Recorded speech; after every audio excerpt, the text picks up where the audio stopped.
रोजा मुकद्दस मत्ती की अंजील उसका छठा बाब 16 ऐत से लेकर 18 आयत तक।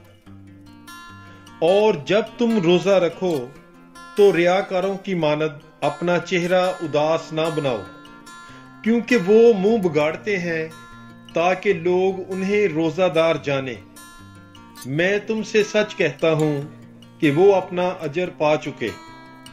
लेकिन जब तू रोजा रखे, सर पर तेल लगा और मुंह धो, ताकि आदमी नहीं बल्कि तेरा बाप जो पशीदगी में है तुझे रोजादार जाने, और तेरा बाप जो पशीदगी में देखता है तुझे बदला देगा। पाकलाम के पढ़े और सुने जाने पर खुदावंद की बरकत हो, खुदा का शुक्र हो। God bless you. Bible is life.